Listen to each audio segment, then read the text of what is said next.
Well, first of all, welcome back to this PTC Talks after our summer breaks, and hope you all had a really good one. So today we are honored by having Björn Johansson, who is a professor in sustainability production at Chalmers University.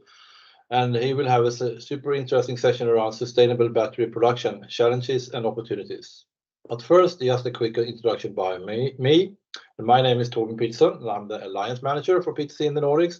And we are running all these webinars on Fridays every week, same time, where we invite customers and partners for some inspiration on digital transformation to see what is possible and how to make things happen.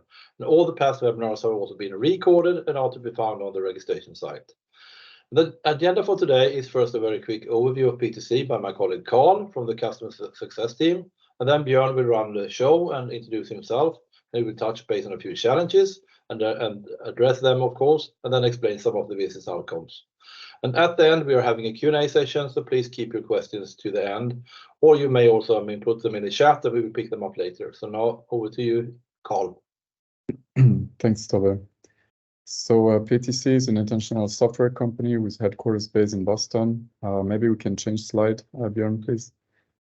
And we are developing software mainly for manufacturing companies since 1985. We offer tools for digital transformation, such as CAD for design, PLM for managing data, IoT to connect products or manufacturing operations, and augmented reality to visualize and interact with the digital thread. To you, Björn. Thank you very much for the nice introduction and for inviting me to this talk. My name is Björn Johansson and I work at Chalmers as a professor on sustainable production. I have a team with a lot of researchers looking into the triple bottom line, as you see on the center of the picture here, on economy, environment and social aspects in manufacturing. And we try to design the future factories and the current factories to perform better, using the reality as the baseline to collect data. And then using our own perception and the industry's help, of course, to do models and tweak the performance and trying to look at KPIs such as energy consumption, emissions, waste, and the social well-being of workers in the digital models, then to come back to implementing with industry. Today, I'm going to talk about one of the biggest challenges going on right now in the world, actually, the electrification of vehicles and the battery manufacturing.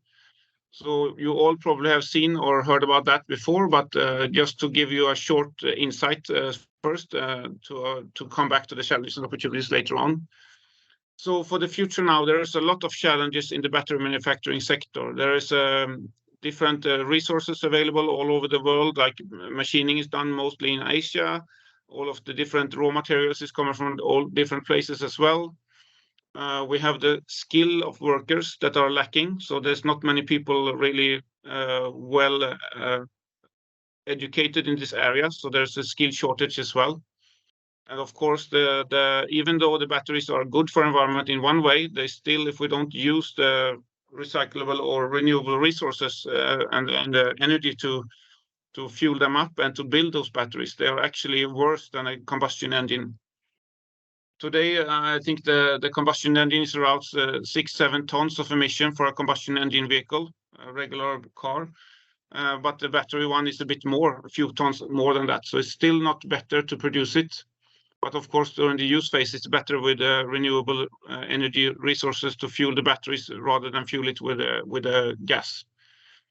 So if we look a little bit into this part in the Swedish perspective first, Sweden right now is building a lot of factories for batteries. There's one in Skellefteå with 3,000 workers from 60 different nationalities on Northvolt already. And there's new one planned around Gothenburg for several thousand more people. In those two recent reports that you see on the slide now, we have the business region Gothenburg declaring that we need 7,200 people to employ on a short notice to be a part of those factories just nearby Gothenburg. And there's practically 0 people available because all of them already have a job. So that's one of the big challenges for sure. And also we can see that the sustainability of the value chain and this kind of collaboration in the sense is also needed to enhance a bit. So quite a lot. So we have to help each other out here. And I think even if you're not in the battery sector right now, I think you will have relation to it in the future anyway, no matter if you work with IT security, with data, with building factories or producing sensors or whatever. So that all of those things will come into play in the battery manufacturing. Since it's from the beginning raw materials, go to chemical process, and then go into more or less pulp and paper production before it goes to discrete parts. And there's a lot of safety issues, there's a lot of legislations, and there's also a lot of different type of people needed to be working in this value chain. So also in the Swedish perspective, right now Sweden is around number 8 on the list of countries in the world. And in Sweden, we have strengths that we would like to use. So we have the environmental sustainability goals. We are number 3 in the world to follow those. And also the industry innovation and infrastructure in Sweden is quite well known for its collaborative efforts and helping out each other rather than closing the doors to companies. We can go into companies, work together with them with the data. And also the research part here in Sweden is quite open and highly financed by the government. But we are not really good on the battery manufacturing sector. We are right now number 9, and on the downstream demand number 8.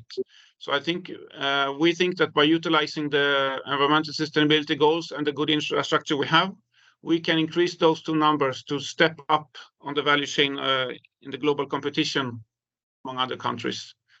The raw materials in Sweden is quite scarce, but we have some findings in the north of Sweden now that we can maybe climb a few steps on that part as well. So right now there's a lot of interest from the world about Sweden as well. So it's turning into a hotspot for battery investments. There's a lot of companies here really eager to do something, and there's a lot of collaboration going on. And one of those things that we are working on right now, together with PTC, with many other companies like Northvolt, Volvo Cars, and other big and small players, it's a center for battery manufacturing excellence. We will look at technology, products, and systems. And what we want to do in this 10-year project, it's about 22 million euros total financing, going all the way from the battery manufacturing in the beginning, looking at the product and aftermarket, looking at the use of batteries and end of product, the second use, and then going back to recycling. So we also have recycling firms here and looking at the whole value chain, trying to keep the sustainability aspects quite high. And then in order to make this fly, we need to look at different manufacturing processes to be automated. We need to look at the skill shortage with the people that has to be involved all over. So there's a lot of upskilling and reskilling efforts going on, where we see that we can educate people, for example, from combustion engines to reskill the knowledge they have. It's still an engine, even though it's an electrical engine, they can use quite a lot of the knowledge there to maybe add a couple of things to be able to work in those new factories. And we also have future technologies, of course. Sweden is also quite keen on taking the lead of some part of the new constellation of batteries, for example, solid-state batteries and other parts of anode and cathode and so on. So there's also a lot of work going on here with really skilled researchers and companies. For example, Heart Aerospace is a newly started company a few years ago by a couple of colleagues from mine from Chalmers who made a new spin-off company to build electric airplanes. So they are now moving to Silicon Valley in Palo Alto to have a big office there with 200 people. So developed a new type of airplane for short flights. But then if we go back to the challenge again, then what do we need to do to tackle the challenge? One of the largest challenges we see is the skill shortage, as I said. So we have a lot of direct jobs, about 100,000 quite soon. And also indirect jobs, because when you build a factory, you need everything around it. You need the raw material, you need transportation, you need the lunch rooms, you need hospitals, you need daycare centers, you need housing, all of those things. Makes it even bigger. So it comes into many other fields. As I said earlier, it's not only for the manufacturing part of batteries, it will impact the whole society. And if you look at the trend curve here, you can see that it's not an exponential growth, but it's really, really steep and quick. And we can also see from other reports in US, for example, this one is a bit older, 200,000 jobs along the value chains and growth of 10 times the current workforce. But of course, if you look at the global competition, we know that Asia is biggest one right now. They have a lot of factories already, a lot of people, and they have a lot of additional people to be reskilled and trained as well. So we think that we have to work together over the globe to bridge this gap of skill and help each other out to make the globe sustain for a longer time. And if you look at the worldwide picture on the number of jobs, it's about 10 million jobs worldwide for 2030 in the battery manufacturing sector only. And that is because of the rapid production of the new plants. So one other example here is that right now we have 700 gigawatt hours roughly. And this one was a couple of years old. So then they estimate for 2030 that we have 4,700 gigawatt hours. And the more recent one is even more. So it's now 6,500 gigawatt hours. So this prediction is also growing. So it's more growing towards exponential development anyway. And in this sense, if you think about the number of gigawatt hours here, 6,500, to make one plant for 1 gigawatt hour, it's about 2 soccer fields. So this one means that we need to have factories worthwhile of 13,000 soccer fields. It's more like 400 airports or something like that. It's really, really huge area of factories that has to be populated around the world. So we can imagine 400 or 500 airports around the world be built to produce the batteries. And of course, that requires a lot of job on the factories as well to build the actual factory and the content. So I think PTC and all of us in the meeting here, we have a lot of opportunities in this, right? Even though it's a challenge to manage, if we can group together and do some work here, we can have a really, really good opportunity for business and to bridge the gap for skills and for also sustainability of the globe. Well, this is some other figures then. 30% required emission reduction in the transport sector, 10 million jobs, 550 billion of economic value, and 600 million people with access to electricity, 600 million. So that's quite a lot of change. But going back again then to the 10 million jobs then, my thought from the beginning was when you do electrification and we have those kind of things, I'm thinking back for the third industrial revolution where they have automation coming in. So the question then I thought to myself, will this take away jobs? And we can see that the robot, many people were really reluctant to it, and they have had demonstrations some decades ago. And they don't want to have the robot in the factory. They want to have workers the workers would not like them to take the job. But when you look at it now, a robot is actually giving more work to the human because you need more skills. You need more people to build the robot, to control the robot, to look at the quality, to program the robot and so on. And the same discussion is going on right now with AI. Will AI take my job? For sure, it's a valid question. But I think this is also a tool that will help us so we can do more sophisticated job for the people. It's not going to take the job in that sense, but it will replace the simple jobs, but it will also give other opportunities to do more value-adding work instead.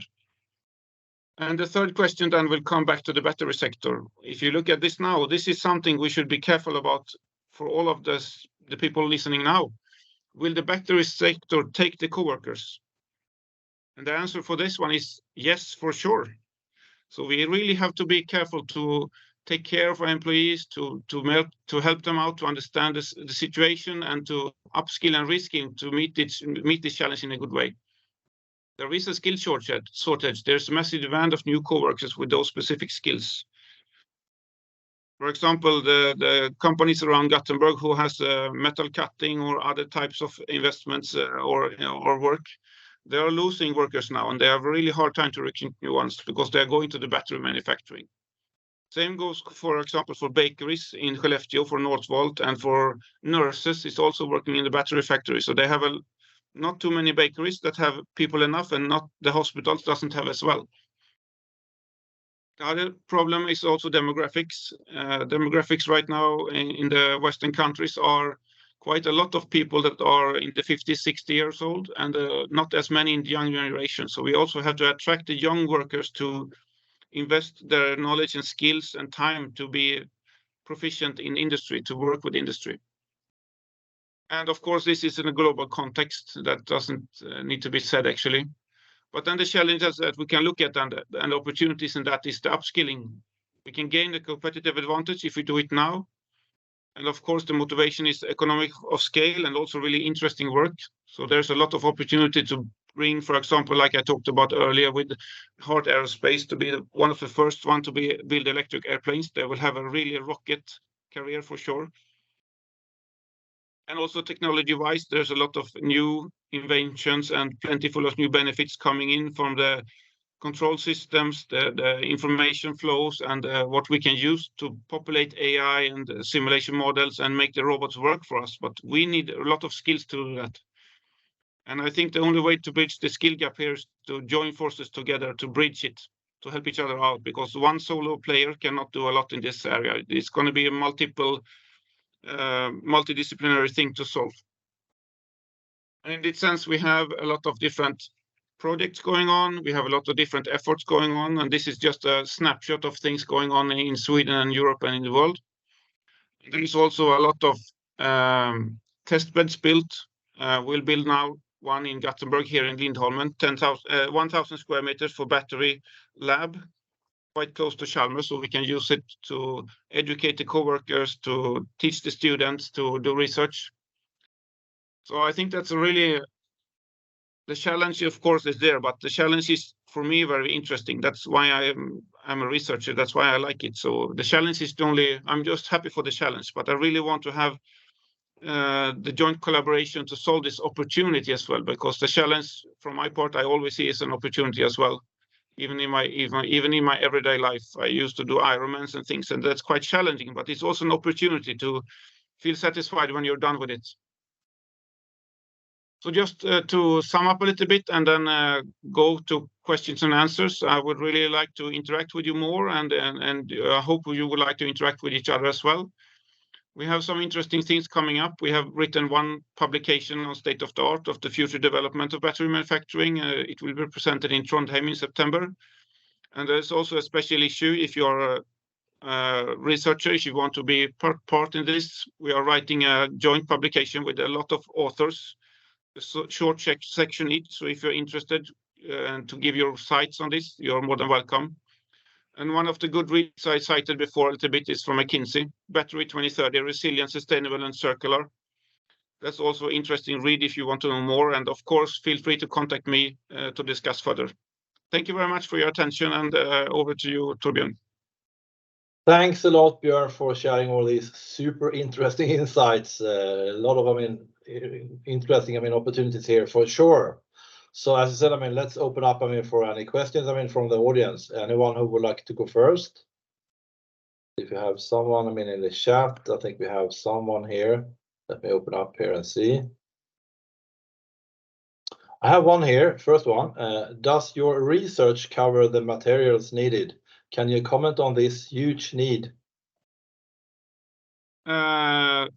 In one way, yes. Let's see if I can show you. I'm not a material scientist, but let's see if I can click the link on this one. There is, let's see if it works. I will share the slides later on if you want to. Here you have a map of different things going on, an atlas with a lot of different aspects. Let's see if I can go for one of those. So this battery production, recycling, modules, let's see where it is. Active materials. So for example, this map would cover the European part at least. Can you see the screen now? Is it a bit small? A little bit small, but yeah, I think we can see. There we are. That's much better. So you can see that there is active materials coming in from Europe, but most of the materials for batteries are not from Europe. They are from Asia, most of it, and some parts from South Africa and South America as well, from Africa and South America. Right. And of course, there will be a shortage in Europe of materials. It's not going to be self-sufficient and self-supplied. So we are also focusing a lot on recycling and reuse of the materials we have. In the beginning, we cannot really sustain, so we need to group with others to make it work. So this is the recycling part. So there's one built by Stena and Northvolt here, for example, that are recycling 10 tons of material, 10 tons of batteries yearly for now. It's going to be expanded, but for sure there is a problem with the material, especially in the beginnings before we ramp up the production and can reuse the ones that are in the market in a good way. Yeah, thanks. Really good. We had another question actually from Cedric as well. I mean, is there some embedded software in batteries? If so, is it, I mean, small or important? That's the question. Yes, in the battery itself, of course, that's not the software in per se, but connected to the battery, there is something called now that is going to be built in and are being built in some already. It's called a digital passport for batteries. So it will track what kind of material is in the battery, what happens in the use phases, how many charges, how many recycling charges, and how can you recycle it. So you will track the battery content and over the lifespan, so you know when you get it back for recycling that you can reuse it for a second purpose, or that you know what kind of material to recycle it in the right way. Right. And right. Yeah, and of course in cars, of course, there is a lot of software as well to control the battery in terms of charging, discharging, and so on. But that's not really my expertise, but for sure connected to a lot of data structure to handle it in a good way. Yeah, thanks. And another question is also from Kelvin. How do you foresee the new European Union battery regulation? How it will actually affect sustainable battery production? I think since the Green Deal was launched some 5 years ago, I was part of that with Ursula von der Leyen in Brussels to help out on the circularity and sustainability parts. And I think it's going to be good. Of course, those kind of regulations is a bit old, and it takes a lot of time to make them go through. And that is also one thing that we would like to do with MAXBATT, as I presented earlier, to influence these legislations. For example, now transporting a battery is considered dangerous goods. And even if it's discharged and on its way to recycling, it's still dangerous goods. And those kind of legislation are quite old. So we have to also come together as a group of many actors to help out with the legislation and give our expertise and also our wish and desires on how to handle it in a good way, both for the sustainability aspect, but also for safety and security. So we don't jeopardize the lives of people by transporting, for example. We have to be sure that it actually works okay. Mm-hmm. Yeah, thanks. Another question is also, I think you touched base a little bit on that already, but still, what is the role of technology to speed up sustainable battery production? Are there any specific technologies that you would highlight, like digital twins, metaverse, in order actually to speed up the battery? For sure. Yeah. Definitely. If you look at the upskilling, reskilling, when you're building new factories, there's not a real physical factory in the beginning. Yeah. Everything is a digital blueprint, and you need those blueprints to both to make the factory flow efficient and good, both to estimate the carbon emissions and the energy consumption to build the batteries and do it in a smart way, optimize it, but also definitely in upskilling, reskilling. So the people who works in the factory, when the factory is in place, if they are totally out of the blue coming into the factory and start producing, it will be a lot of errors, quality problems. So we try to build the factories now in a VR environment for multi-users, so you can actually be in the factory as a computer game to build the battery before the actual plant exists. And of course, when running the factories, there's a lot of new technology coming in for Industry 4.0 to control the factory. Everything is data-driven, everything is connected, and also not hierarchically structured connections like the old version to run the SCADA systems and so on. It's rather connected like a network, like a 4G network, where if something is disconnected, the other things are still connected, not like a tree structure, rather like a spider web. So there's a lot of IT, definitely. Mm-hmm. We had another one here. Do you think we have reached a limit of battery energy density with the most current technologies advanced? No, I don't think so. If you go for hydrogen fuel cells, hydrogen is the smallest atom we have, and it's the highest energy density that we can reach, that I know. Maybe we can go for quarks in the end if you go to smaller than atom level, but that's quite far stretch. But the problem with the battery, with the density of energy, that is the explosive part, right? So the more density you get, the more harmful it can be. So we have to be somehow considering the safety as well. So I'm not really a chemist in that way, but I think if you go for high density energy, you will make driving around with a nuclear bomb in the end or something. That's quite tough. Sure, I guess so. Another question also is to what extent are companies or organizations willing to invest in sustainable battery productions? I would say to a very large extent. The companies we would talk with in Sweden right now, we have starting the MAXBATT competence center now, and we were possible to bring 20 partners into this effort in the beginning, but there's so many others who wants to join, but we cannot really have more people than we can manage either. So it's more supply of companies who wants to be part of it than we can hold, more or less. So, but we will try to expand the networks as much as possible because we need to do this as a joint effort. And there is also another large effort coming up in Sweden on strategic innovation programs. It's 15 million euros per year for 10 years. And that's also one effort here on batteries. That's not started yet, but the government and the industry is really keen on this as well. So this is also ramping up. Unfortunately, I would say it's a bit slower than the growth of the factories and the market demand and for batteries, but we try to keep up as fast as we can. Yeah, thanks. Could you elaborate a little bit on the business case for a sustainable battery production? I mean, in terms of return of investments, do you have any kind of numbers to share? Not really. I do not work in a battery factory per se, but if you look around on the companies starting now, all of them are exploding, and even the one with the Heart Aerospace are on the Gazelle list for 20 top companies in Sweden the last few years. So I would say it's a huge potential in average, but I cannot say numbers on that. That's not possible for me. But I would say this you cannot fail if you have the right connections and the right thing to do here. I would say right now it's a massive opportunity. Yeah, guess so.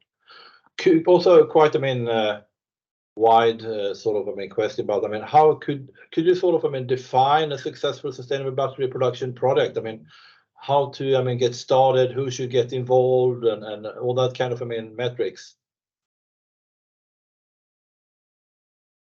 Yeah, I can try. I would connect with the supplier of the material to have a resilient supply of material. That's one of the problems, of course, in this case, because we don't have a lot in Europe in this case. I will also connect with the manufacturing of the machine builders. They are also highly already involved in this, of course, so they have a lot of sales going on already. And then I would team up with a IT company that could do the infrastructure and also talk with the municipality or the place where you want to put it, because right now, more or less every part in the world, if you want to build a battery factory, they would say, yes, please come here, and we will. The economy of scale will grow and the society will grow as well. The one example in Skellefteå, there were 35,000 people recently, a few years ago. Now there are 70,000 people living there because of the big factory. So that kind of small town will not survive without the factory. It will be less and less people. Urbanization will eat the small villages in Sweden if we don't have these kind of things. So now another small town, Mariestad, will build one with 3,000 workers in the factory and 10 times more around it, more or less. So it's like 33,000 people employed. And in Svenljung as well, Freyr from Norway will build one, also a small town, which will grow really quickly. Yeah, thanks. I think we have one last question here. What is the plan for building the people resource? What is the prerequisites to get into battery field? What should the people study, basically? Depends on, of course, where you want to work in the battery facility, because it's a multidisciplinary thing. It can be chemistry, electricity, mechanical engineering, operations management, logistics. So there's many fields possible. But I would say the main thing we are trying to work at here with some researchers is the bridging the skill gap. I mean, what you know now and what you need to know to work in the factory. And by looking at this kind of CV, what you can, and we are doing now a method to pinpoint out what kind of courses, what kind of knowledge do you need to acquire to become a specific role in industry. So this mapping is going on right now. We are trying to use LinkedIn and other sources to understand what people have been doing before and how they end up in the battery manufacturing. So you can see the progression over time of the history of people working in batteries. So how did they become a battery engineer or a cell manufacturer or maintenance engineer for battery? What was the prerequisite? For example, a bakery is not a bad example. That's not really for batteries, but you're baking the battery more or less. So it can be many different skills for sure, but that's the short answer on that. Yeah, good one. Friends, time is unfortunately running out. So many thanks everyone for joining. And of course, a special thanks to you, Björn, for sharing a lot of good information here. So with that, I hope to see you back already next week's PTC talks about digital technology transfer, a disruptive solution to bring drugs faster from lab to patients by Tata Consulting Services. So stay tuned for that and wish you all a fantastic weekend. Bye-bye so far.